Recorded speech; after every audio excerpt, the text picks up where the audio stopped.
hermanos. Agradecemos a Dios por sus bondades y por la bendición que tenemos de estar nuevamente hoy aquí en este lugar. La semana se ha pasado muy rápido y prácticamente estamos a punto de terminarla. Mañana es viernes ya y prácticamente la semana se terminó. Pero Dios ha sido bueno y de verdad que nos hemos gozado en esta semana, ¿no es así? Y yo he disfrutado mucho esta semana, sobre todo la palabra de Dios. Estaba conversando hoy con los pastores y con el personal en la oficina y les estaba comentando las bendiciones que hemos tenido aquí al estudiar la Biblia y los temas.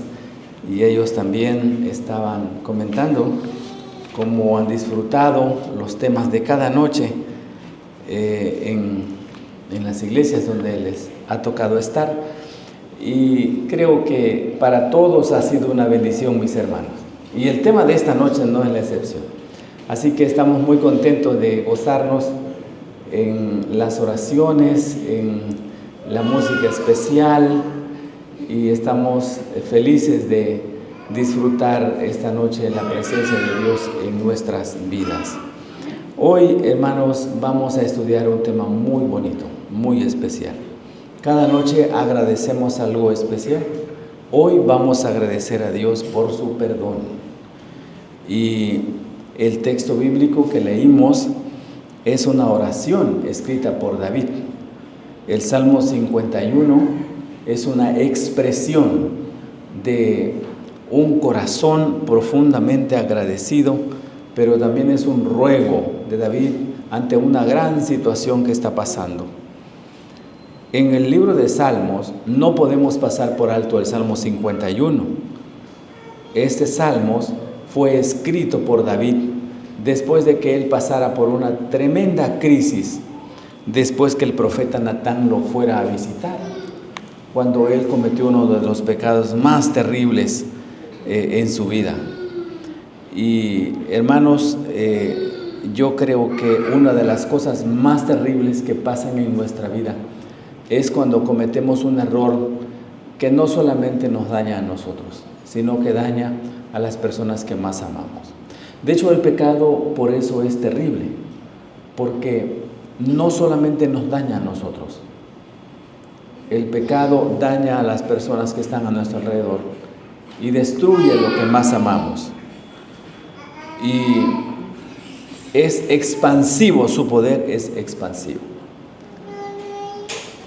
David entendió eso cuando se dio cuenta de su grave error, de cómo en medio de su dolor podía mirar que otras personas por su culpa estaban sufriendo gravemente. Y eso es algo que él le hacía sufrir mucho. En medio de su dolor escribió este salmo, rogando al Señor su perdón. Hermanos, ¿qué sería de nosotros si no existiera el perdón? ¿Dónde estaríamos, hermano? De verdad que mientras escuchaba el testimonio de la hermana Jenny, mientras hablaba, pensaba también en mí y cómo agradecer a Dios por tantas bendiciones que Dios nos ha dado. Inmerso en todas sus palabras, estaba pensando en que nosotros no merecemos nada, hermano. ¿Cuántas veces nos hemos equivocado? Y cómo Dios sigue siendo misericordioso con nosotros y nos sigue amando y nos sigue perdonando. ¿Te has puesto a pensar alguna vez eso? ¿Cuán malos somos? ¿Hasta dónde es el límite de la gracia de Dios para con nosotros? Un hombre que se llama Karl Panzram es considerado por algunos como el hombre más malvado de la historia. Fue un asesino en serie en Estados Unidos a principios del siglo XX, cuya ola de crímenes se extendió por varios continentes. Confesó haber matado a 21 personas que él recordaba, porque dice que después ya no recordaba cuántas había matado, además de cometer muchos crímenes, desde robo hasta violación. Otras personas que se les considera abominables por los crímenes que cometieron, podríamos hablar de Adolfo Hitler, por ejemplo, un hombre sanguinario que odiaba a los judíos y en su cabeza tramó una forma de exterminarlos. Osama Bin Laden también, alguien en el que se inspiraron para hacer una película sangrienta, Jack el Destripador. Darth Vader no se le recuerda por ayudar a ancianos a cruzar la calle, donar instituciones benéficas, escribir poemas de amor, sino por protagonizar algunas de las mayores atrocidades en la historia de la humanidad, tanto en la realidad como en la ficción. Todos ellos aparecen en un libro que se llama La mala gente, un libro que escribió un famoso escritor llamado Miguel Ángel Linares, publicado hace algunos años. Ahí se recopilan los perfiles de la gente más malas que han existido en este mundo. Las 100 personas más malas que han existido en este mundo. Imagínense que su nombre estuviera ahí.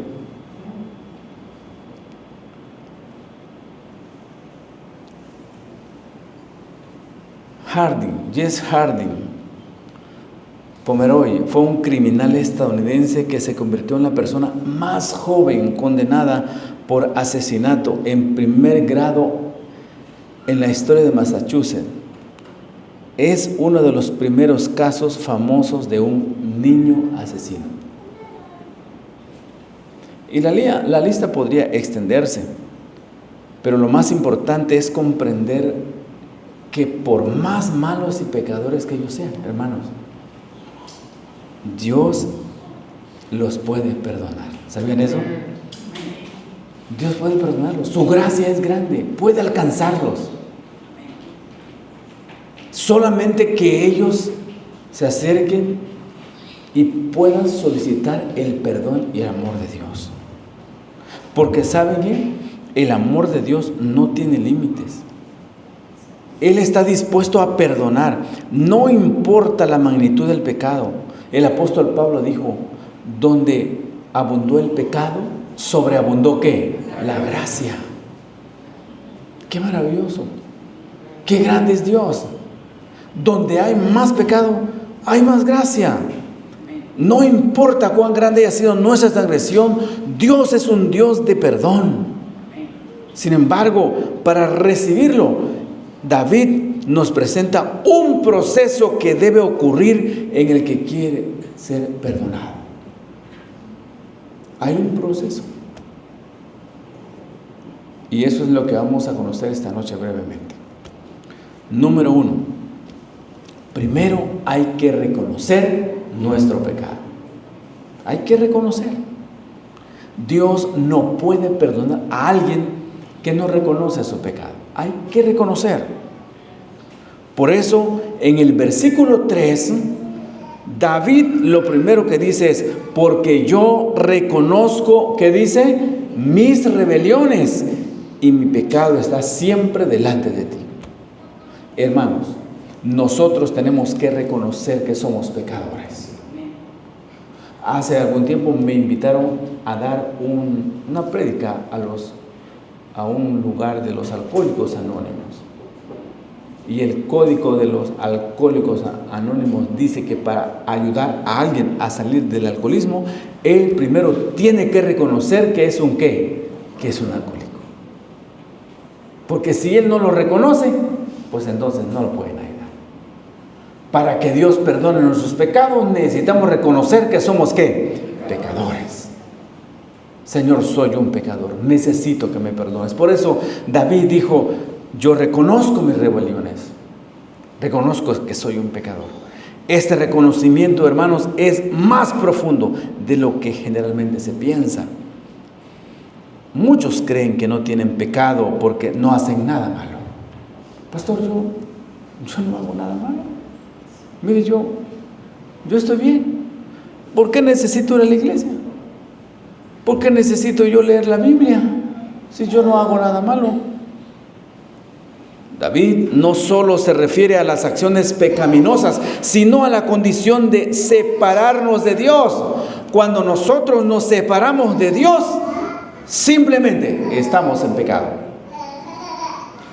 Hermanos, también David expresó: en maldad he sido formado y en pecado me concibió ¿qué? Mi madre.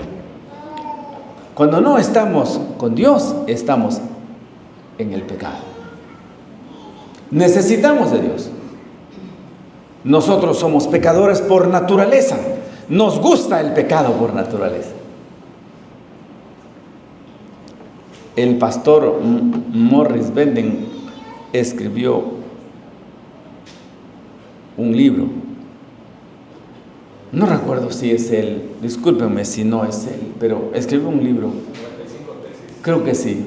Y él escribió un libro que narra la historia,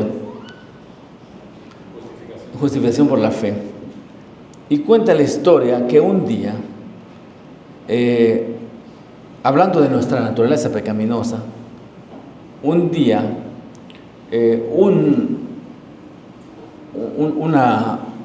una ranita iba a pasar nadando el río y un escorpión le pidió un aventón.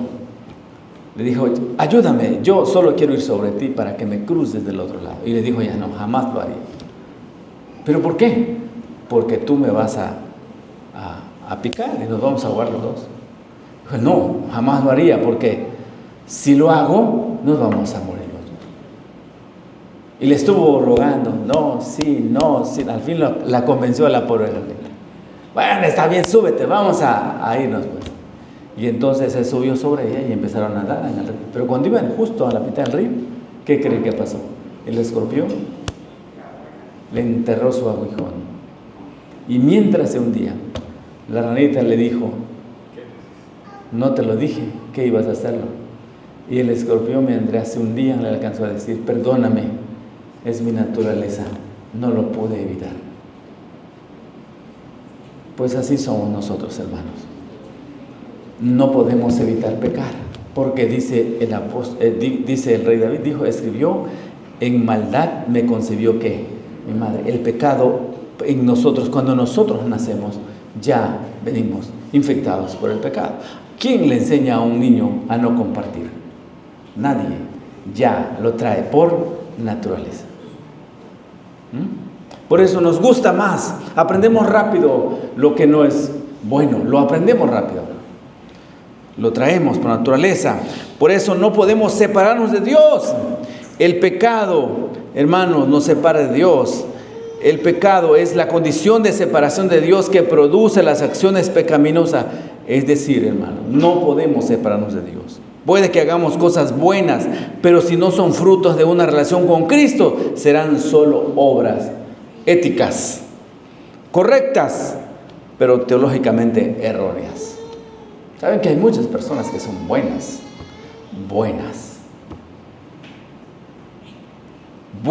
son éticamente buenas, pero realmente el fondo de su corazón ellos no temen ni aman a Dios. ¿Sí? Romanos 14:23 dice: todo lo que no proviene de fe es pecado. Esta es la condición de pecado que debemos reconocer para poder reconciliarnos con Dios, hermanos. Por lo tanto, tenemos que reconocer que necesitamos de Cristo Jesús. David reconoció su pecado. Él dijo: yo no puedo perdonarme, yo no puedo arreglar mi pecado. Tú necesitas ayudarme, Señor. Reconozco que necesito de ti. Y entonces Dios lo ayudó, Dios lo perdonó. Ok, esa es la primera parte. Segundo, ahora yo reconozco que estoy enfermo de pecado. Bueno, voy a confesar mi pecado. Es la segunda parte.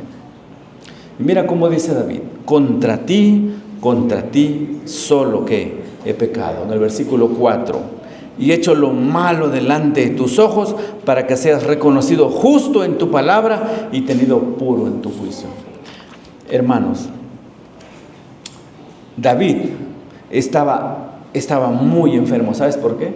Porque él había hecho aparentemente aparentemente esto en secreto. Había hecho un pecado aparentemente en secreto. ¿Sabes qué había hecho él?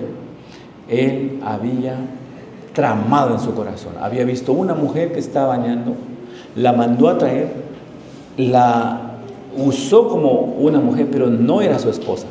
Y como aparentemente nadie lo había visto, entonces mandó a traer a su esposo y la obligó a acostarse con ella para que si ella estaba embarazada, él le echara la culpa a su esposo.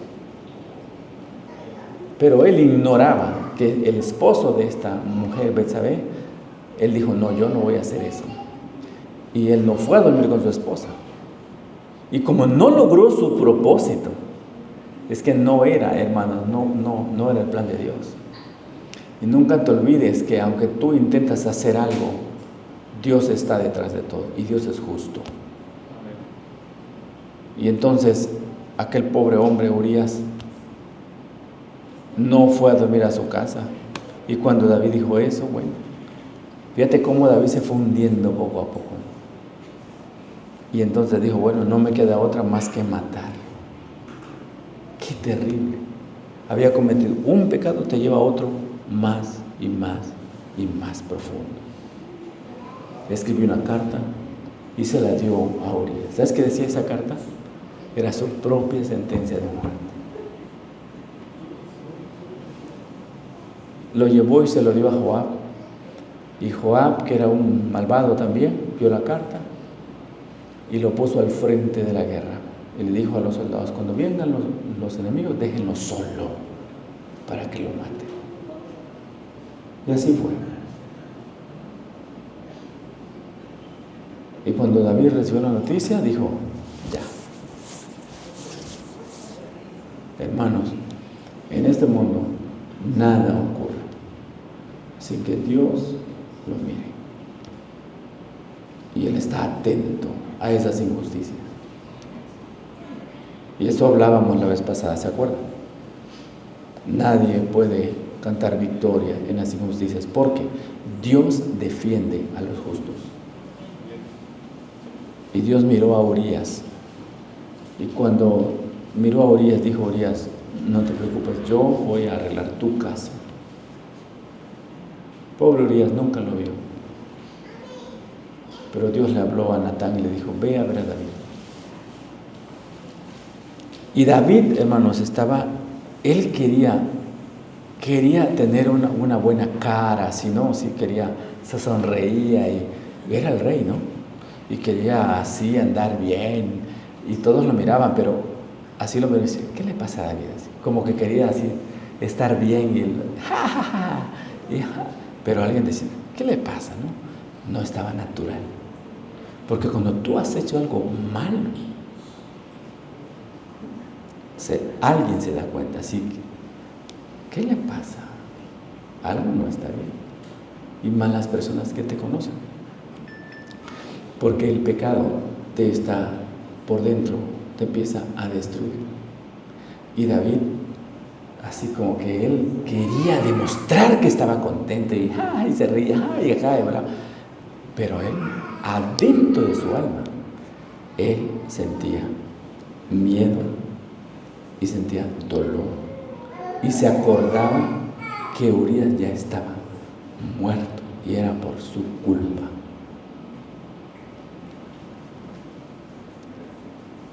Y cuando llegó Natán, David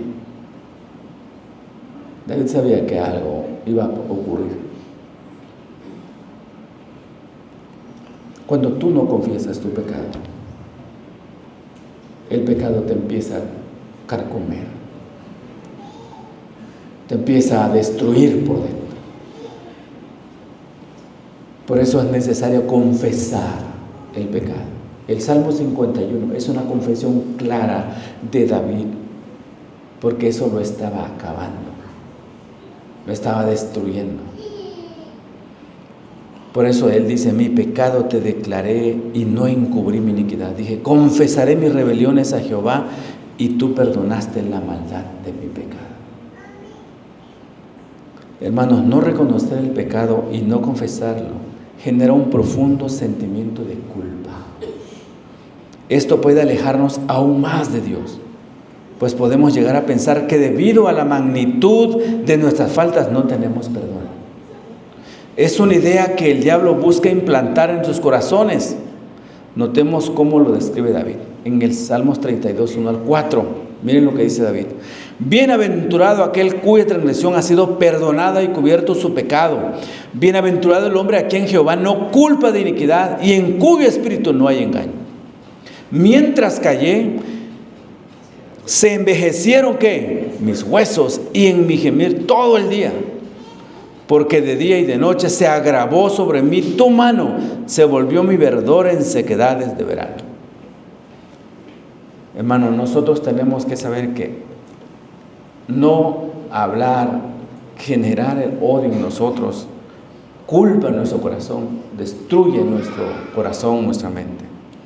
La confesión es un requisito para recibir el perdón. Si confesamos nuestros pecados, ¿qué dice Juan 1:9? Él es fiel y justo para perdonar nuestros pecados y limpiarnos ¿qué? De toda maldad. Y hermano, no solo tenemos que hacerlo con Dios, tenemos que hacerlo también entre nosotros, como hermanos. Tenemos que hacerlo nosotros como familia, como esposos. Tenemos que confesar nuestros errores, nuestros pecados, para estar en paz. A veces vivimos peleando, vivimos enojados. No, yo ¿por qué voy a pedir disculpas? ¿Por qué voy a perdonar? No, mis hermanos, tenemos que pedirnos perdón. Tenemos que abrazarnos. A veces no tienes que decir nada, pero solo con un abrazo, te perdono, perdóname. Porque de otra manera, hermanos, nos estamos lastimando. Destruimos nuestro corazón, nuestra mente. Y eso nos aleja de Dios. Así que, mientras no expresemos y vivamos el perdón, hermanos, mientras no confesemos nuestras culpas, no vamos a poder recibir completo el perdón. Ahora, una vez que reconocemos nuestra culpa y confesamos nuestro error, ahora empezamos a disfrutar el perdón. Hay algo que ocurre en nuestro corazón, en nuestra mente. Todo cambia. Por eso David en el versículo 10 cambia su expresión y sus palabras y ahora dice: crea en mí, oh Dios, un corazón que dice limpio y renueva un espíritu recto dentro de mí.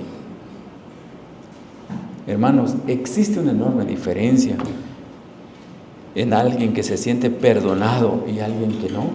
Claro que sí, hermanos, por supuesto. Miren lo que dice la Biblia en Salmo 32, 3, 4. Mientras callé, se envejecieron mis huesos en mi gemir todo el día, porque de día y de noche se agravó sobre mí tu mano. Mi vigor se convirtió en sequedades de verano. Hermanos, hay personas que cuando no lo has perdonado, se han quitado la vida. Se han quitado la vida porque no soportan que una persona no los haya perdonado. El perdón tiene un efecto psicológico enorme, hasta del suicidio. El no sentirse aceptado, el haber fallado y que alguien no lo haya perdonado, se quita la vida.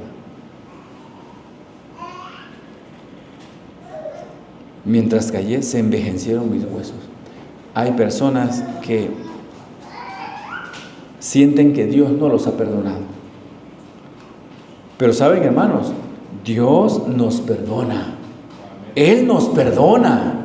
A veces el enemigo hace creernos que Dios es un Dios que no nos perdona, pero no es cierto. El salmista utiliza una poesía para expresar una realidad.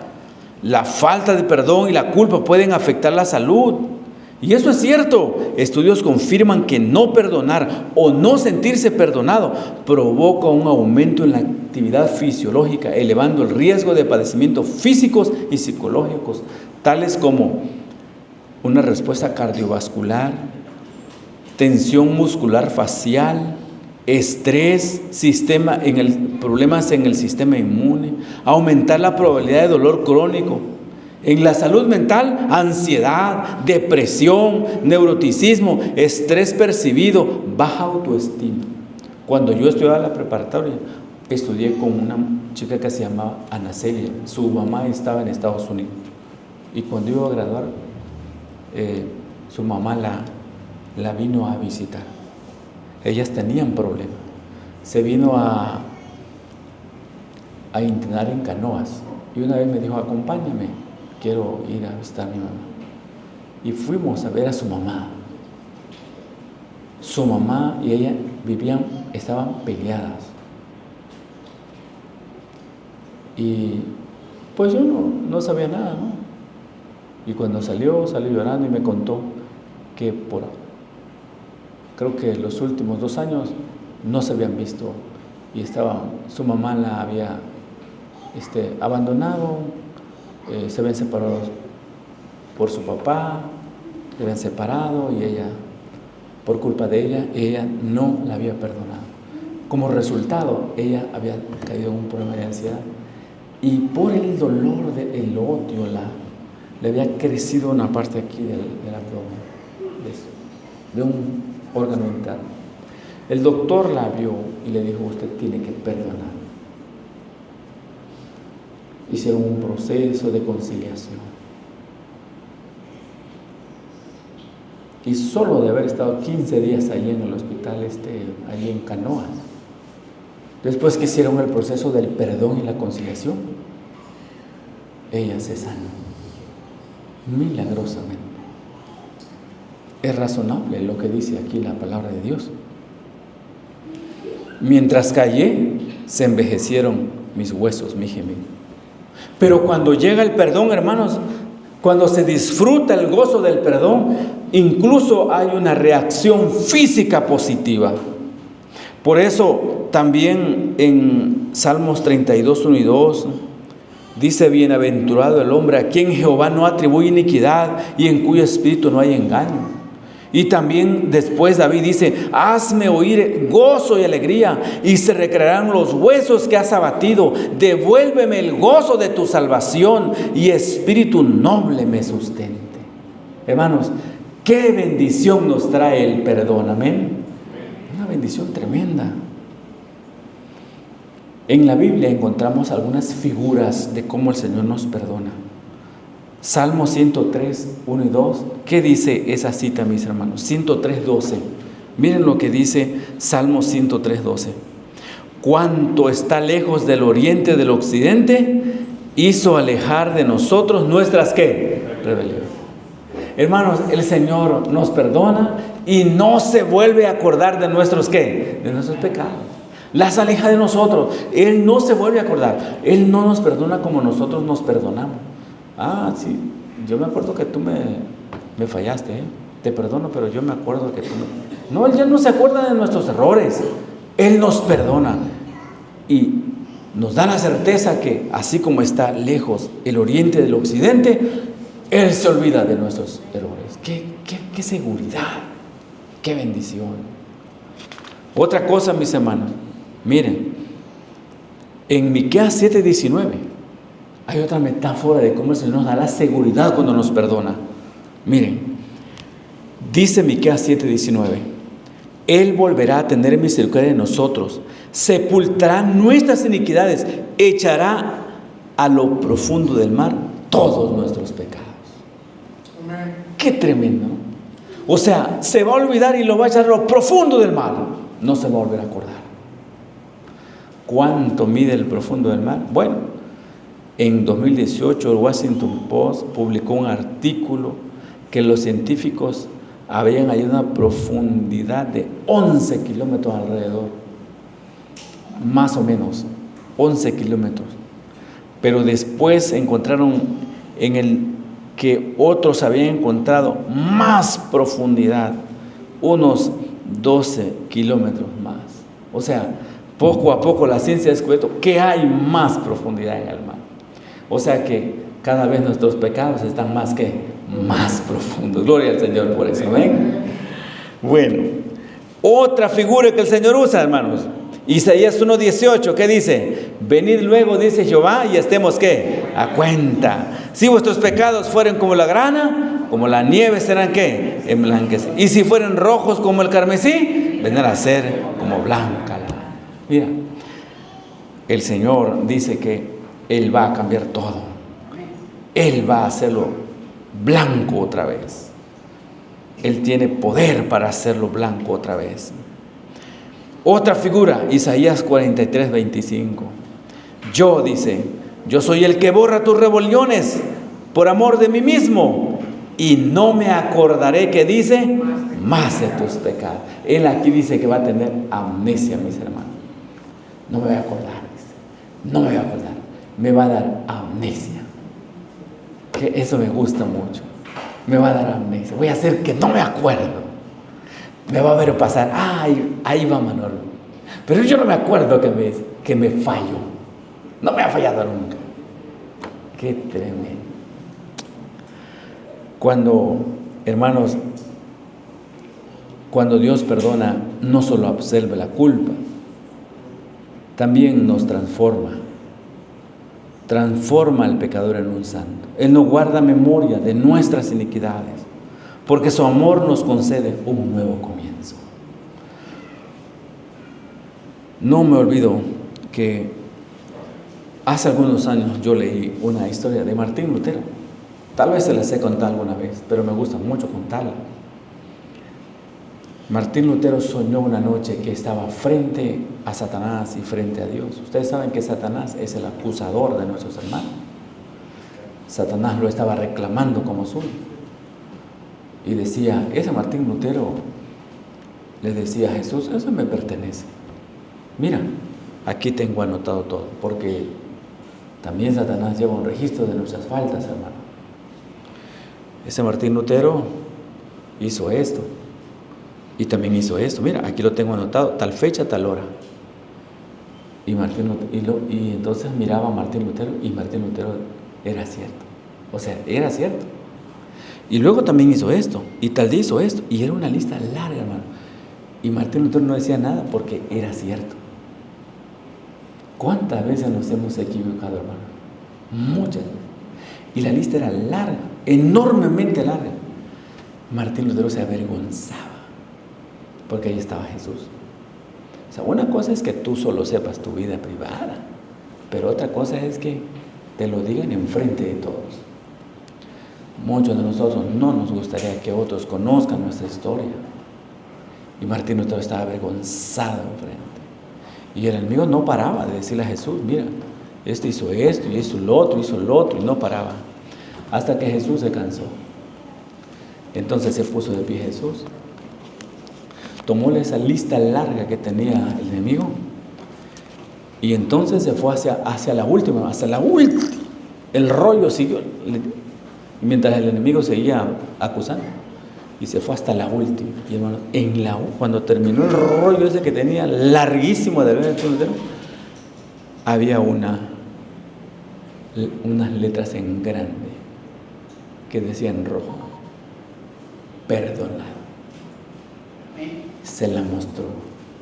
Le dijo, mira, ya no sigas, porque aquí al final dice, perdonado. Y entonces Satanás paró de hablar. Martín Lutero despertó llorando, cuenta él, llorando. Lloraba de alegría, de gozo, y exclamaba, ¿cómo no puedo estar agradecido con Dios? Porque es verdad, soy yo un pecador, pero Dios me ha rescatado, me ha perdonado, y puedo ser salvo gracias a su perdón. Esta noche, mis hermanos, agradezcamos a Dios por su perdón. No nos cuesta nada, solo aceptémoslo, recurramos a Él. De verdad, apreciemos el perdón de Dios. Aceptemos su sangre preciosa derramada en la cruz del Calvario por nuestras vidas. y que sea su perdón el que ahora nos liberte del pecado y nos haga libres en Cristo Jesús. Mientras escuchamos un canto especial esta noche, agradezcamos a Dios por su amor y su perdón. Y al final, consagremos nuestra vida al Señor mientras terminamos con una oración.